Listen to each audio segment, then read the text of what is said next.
What is up, my recovery family? Hope you're all doing fantastic. I hope you all had a great day. And welcome to the No BS Recovery channel, a channel where we don't pull punches. We don't tell you what you want to hear. We tell you what you need to hear. And basically, we just cut all the shit out and get straight to it. Because this is life or death. We don't have time to screw around. And I really am not here to tell you everything that you want to hear so that you feel better about yourself. That's really not my goal. And if I did that, I'm not doing you any favors. In fact, I'm actually causing more harm than good. So, fact is, I put this channel together because, first and foremost, I'm in recovery myself. My clean date, sober date, whatever you want to call it, is November 1st, 2013. So this November, I'll be celebrating 9 years. So that's pretty cool. Back in 2015, I opened up a outpatient treatment center for both addiction/alcoholism and mental health primary. So I've worked with many people through the last 7 years of my life, we'll say, because I did work through the 12 steps of Alcoholics Anonymous in my first year of recovery. Went on to work the 12 step and started sponsoring men in the program, taking them through the steps. I've sponsored well over 100 men in the program, taking them through the 12 steps of Alcoholics Anonymous, while owning and operating the outpatient treatment center. I ran a shit ton of groups on a bunch of different topics, mostly life skill related and business related and finance related, because that's my expertise. Worked with a few people individually, so I have a lot of experience and a lot of wisdom to bring to the table. And from that experience and wisdom, I've learned that we just don't have time to beat around the bush and try to stroke everyone's ego and co-sign bullshit all day long. We just got to get straight to the point. And when I'm sponsoring people, that's what I do. I'm gonna tell you how it is, straight up. And some people like it, some people hate it. But that's just me being me. That's how I do things. That's how I'm running this channel. So if you don't like that, go ahead and don't click on the, click off of this video, scroll to the next one. If you're into that and you need to hear it, then keep watching, because this might well save your life. So let's get down to it. One of the most common questions I'm asked is, how do I improve my chances of long-term recovery, right? And those of you who know me, who've seen some of my videos, I don't really like to use the term sober or clean, because all that is really referring to is that you don't drink anymore or you don't use anymore. Recovery, however, is a lifestyle. It's a different way of living. So I like to use the term recovery, and plus it stops the whole debate over like how you identify. And I think I'm sorry, but I think it's a fucking joke that you have to identify as an alcoholic in an AA meeting and an addict at an NA meeting. And I've heard old timers get pissed off if you go to an AA meeting and identify as an addict. It's like, at least they're at the damn meeting, so cut them some slack. It's not all about you. I mean, to be honest with you, some of the biggest egos I've ever seen in my life reside in the rooms of AA and NA, okay? Both of them, HA, CA, whatever A. Some of the biggest egos I've ever seen. And these are people with years, like decades under their belt. And it's shocking to me, the hypocrisy that I see sometimes in the rooms. And I'm not totally knocking them because, meetings saved my life. But, no one's perfect, obviously. I don't care if you've got 30 days or 30 years. Everyone should be treated the same. Because I definitely learn new things all the time from newcomers. And, and I learn shit from people that have, 15, 20 years. So you have to keep an open mind. You gotta be willing to accept the fact that you don't have all the answers, right? Acceptance is the answer to all of my problems today. And I have to accept that fact that I don't have all the answers. And I'm still always going to be learning, and I gotta remain coachable and teachable. Because the day that I stop that, the day that I give into my ego and I say to myself that, okay, I got this. I know what I need to do. I'm good to go. That's the day that I'm fucked. That's the day that I am on the path of destruction. It just hasn't happened yet. So circling back to the question, what can I do to improve my chances of being successful in long-term recovery, right? Putting years together, not just, a months, but years. And by the way, an interesting factoid for you. So they did a study, and what they determined is once you get 4 years under your belt, you have a very, very, very high likelihood, I think it was over 90% likelihood of remaining clean and sober for the rest of your life. So, setting that mark for that 4-year mark, or that goal for that 4-year mark, might be something to look into. But here's the God honest truth. And really, when I tell you guys shit, I'm speaking from my own experience, okay? I don't bullshit. All right, all my knowledge is learned by firsthand experience. So, I'm not preaching shit out of a book or nothing like that. I'm not a therapist. I'm not a counselor. I'm just another addict like all of you, or I'm an alcoholic as well. I got mental health issues, been diagnosed with anxiety, depression, and PTSD. So, I can relate to a lot of what you guys are going through. And someday I'll tell my story and I'll quote unquote qualify. You can hear some of the shit that I've been through, so that I'm not bullshitting you when I say I'm an addict, I'm an alcoholic.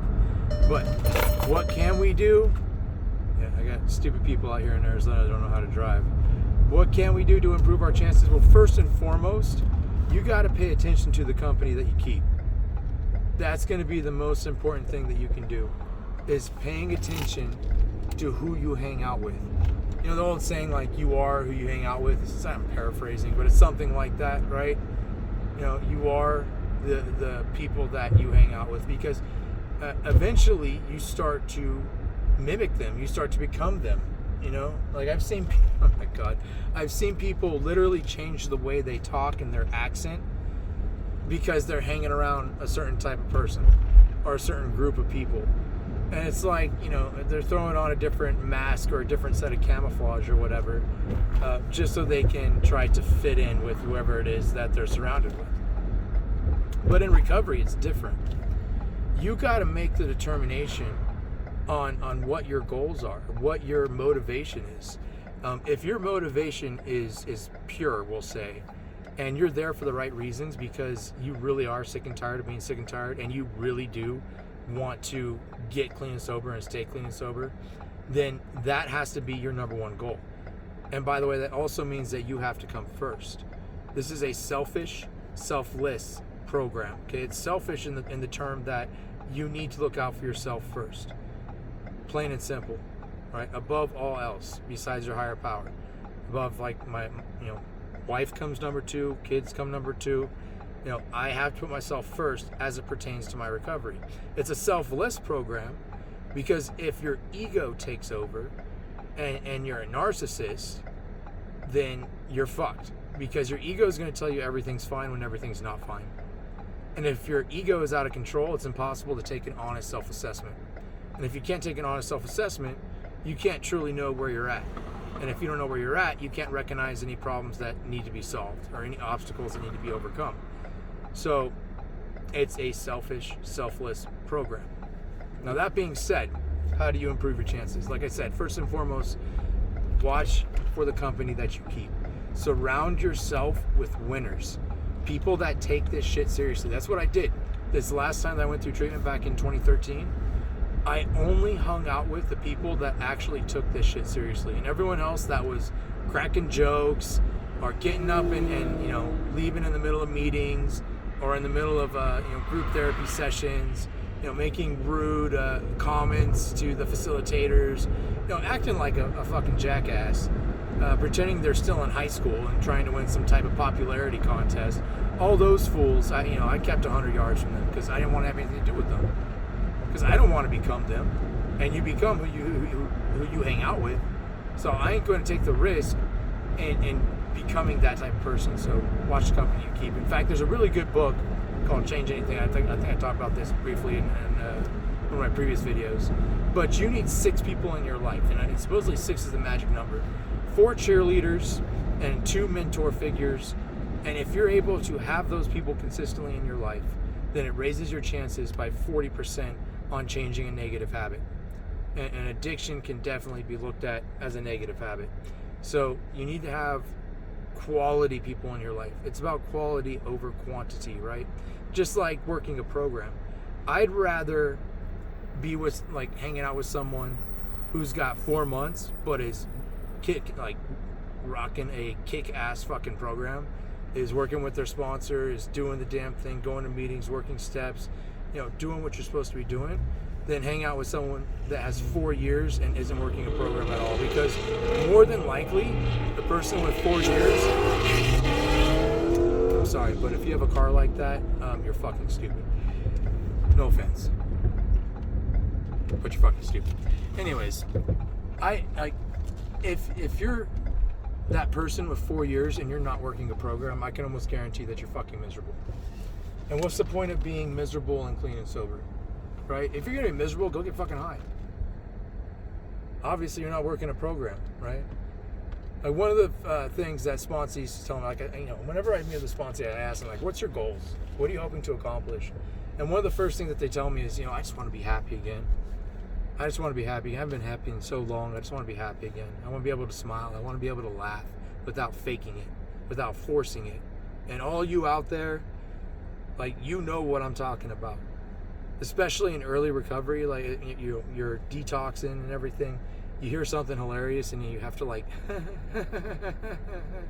you got to fake a laugh, You got to force it because you haven't laughed in so long. You haven't smiled in so long. Well, here's the deal. You hang out long enough and I guarantee you will be happy again. I guarantee it. That's a promise. You'll be happy again. If you stick around long enough, if you work a program, happiness will come. But what else can you do to improve your chances? Well, the next thing you can do is listen to motherfucking suggestions. Right? Honesty, open-mindedness, and willingness. The keys of recovery, right? HOW. I guess the how of recovery. Honesty, open-mindedness, and willingness. Being honest with yourself, being open-minded to the fact that you don't have all the answers, and having the willingness to follow through and try new suggestions. So if someone gives you a suggestion and they got more time than you, and it's a sincere suggestion, first and foremost, I got no problem with you running it by 2, 3, 4, 5 other people. I suggest that you do that. All right, don't take anything at face value. If you think it's questionable, run it by someone else. See what they think about it. If they co-sign it and they say, yeah, it's a good idea, then maybe you should fucking do it. But follow suggestion. Number 3, the third thing that you can do, besides checking the people that you hang out with and following suggestion, is develop a routine. Develop some type of structure in your life. What I like to do is at night before I go to bed, I got a notepad and a pen literally sitting right next to my bed.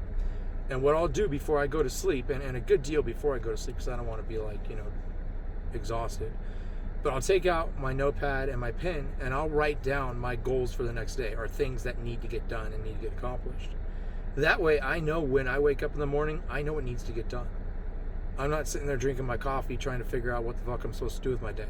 I already planned it the night before, and when you get in the habit of doing that, you will be amazed at how much more you accomplish. And the more that you can accomplish, the further you get in a less amount of time. It expedites the process. So start working on structure. Start working on a schedule. The other thing that you can do to up your chance of success, and this is probably the most important one, is as you're working with your sponsor or your mentor, whatever it is, because I work the 12 steps, but I know they don't work for everyone. Okay, I'll be the first to say that. But what you can do is